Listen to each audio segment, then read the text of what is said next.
and let me talk about this idea of it is messy. The only time life is messy when is the only time that life is not messy is when you're dead. And everything settles down when you die and you have that last breath and that last heartbeat. Up until then, there's always going to be stuff.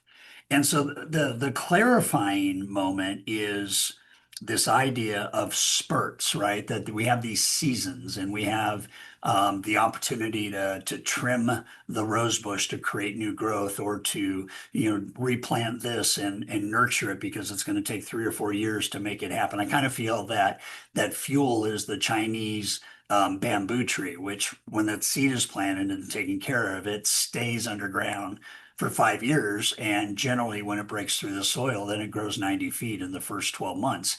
And there's like this idea that there's always going to be a finish line, or there's always going to be an opportunity for you to not continue, or to decide this is not a priority anymore, even though it's here. Being a caregiver, I can tell you right now that was not part of the life plan. Being a single dad after my wife passed away was not part of the life plan. Having both of my boys suffer that trauma of losing their mom and defaulting into addiction and just numbing themselves, that wasn't part of the plan. And so I say that the chaos can last a long time, but it can last a short time too. And so these 90-day spurts can be like, I believe you can transform an area of your life, a business relationship, a leadership relationship. I believe you can transform your health. I believe you can transform your energy. I believe you can transform your mindset. I believe you can transform everything with these ideas of 90 days of focus. Now, it might be that there's multiple things going on, and that becomes the challenge, right? But you have the power and you have the ability, we all do, to say no to chaos. And we all have the opportunity to invite and say yes to the things that create that need for energy and create that need for focus. And when I talk about my relationship being a co-founder of Fuel, I have not 1 ounce of fear or negativity or gosh, why is this taking so long? Because every single day we are doing amazing, amazing things. And as this grows, it's like, okay, I got to do a reset. And so, when will the next breakthrough, which is just literally taking the funnel and making sure that some of these huge companies just sign and get going. There's no chaos or fear. There's just, okay, I got to do a reset.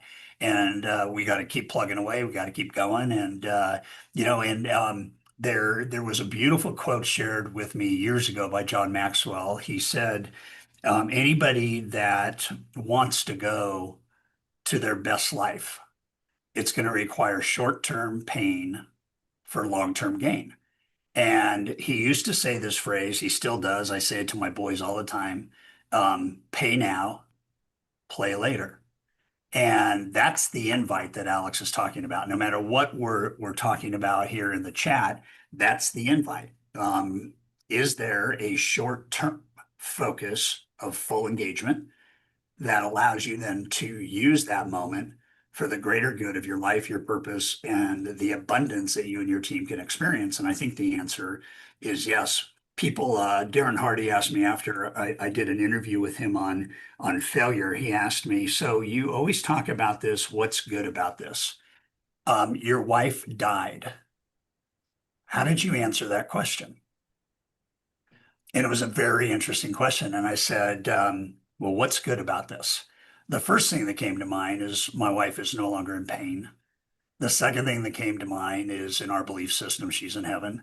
But the third thing that really resonated is I raised over $1 million to buy ductoscopes, and over 200,000 women were able to pre-diagnose severe cancer in their breasts, and their lives were saved because my wife passed away, and I chose to raise money on her behalf to help women detect breast cancer tumors earlier in life by 16 to 24 months. I'm proud of that. 25 years of marriage, I'm grateful for that. But at the same time, it is chaos. The last year was chaotic. It was hard. Okay. Starting a business, hard. Shutting down a business, hard. Firing an employee, hard. Life is hard when you want to go from where you are to a new place. And life is hard because stuff happens. And so this perspective, Alex, whew, it's so refreshing to see the good that can come out of the unplanned and unexpected. And it's also good to see that we all have a choice as we invite to accept or reject whatever's coming in from the universe to our life space. And then short term, Renee is taking care of his mom. Renee's never going to look back on that and go, I wish I hadn't taken care of my mom. And And Renee's honoring a promise.